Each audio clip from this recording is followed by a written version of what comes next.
saya akan berikan kepada siapapun yang bisa menunjukkan kepada saya satu ayat Al-Quran atau satu hadis yang berbunyi dilarang mengucapkan selamat Natal.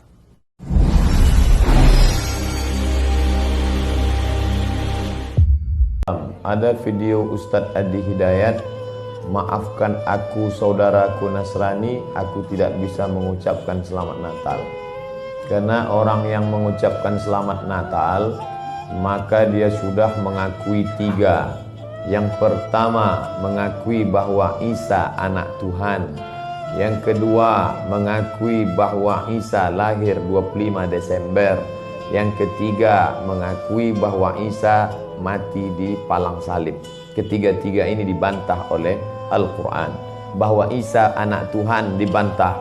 Laqad kafaral ladzina qalu innallaha salisu salasah. Kafirlah orang yang mengatakan Isa Trinitas dan anak Tuhan. Tentang Nabi Isa lahir tanggal 25 Desember dibantah.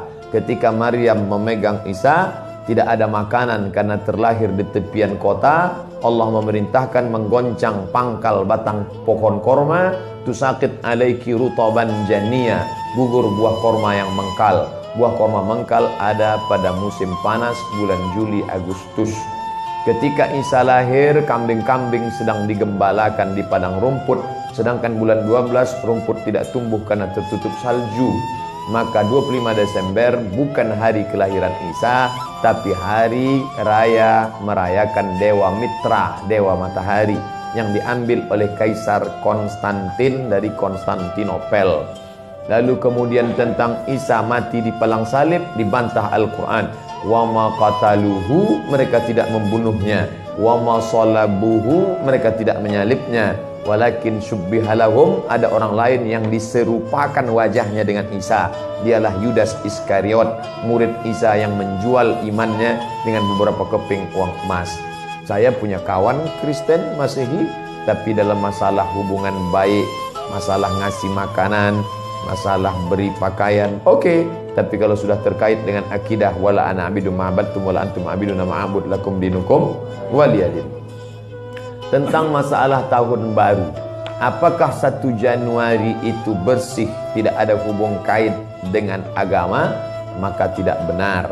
1 Januari 2018 Masehi, seolah-olah Masehi terkait dengan Al-Masih Isa alaihissalam.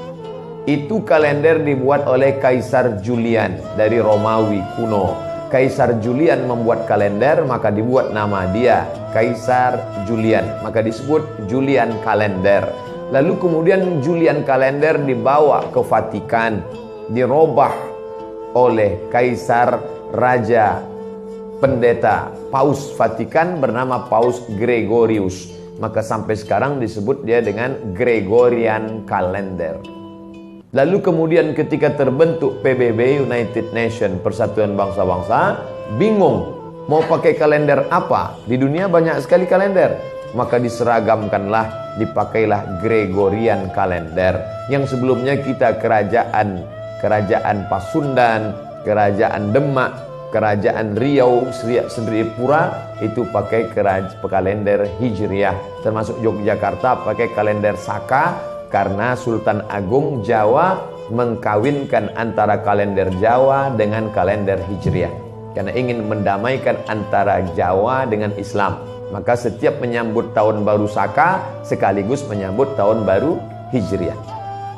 Kalender Masehi muncul belakangan, tidak tepat penisbatannya kepada Al-Masih karena Isa tidak tahu menahu tentang itu. Itu murni diambil oleh Kaisar Gregorius yang diambilnya ke Vatikan menjadi Gregorian kalender.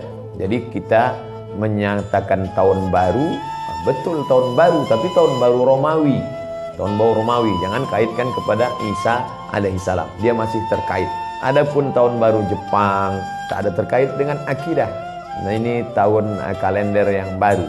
Tidak meyakini bahwa dengan kalender yang baru ini nasib berubah menjadi baru. Siapa yang asap malam itu paling banyak mengepul ke atas, maka rezekinya yang paling murah. Lalu membakar ayam sampai 2000 ekor. Nah, oleh sebab itu saya anjurkan anak-anak muda, remaja-remaja masjid, tanggal 31 malam tanggal 1 setiap masjid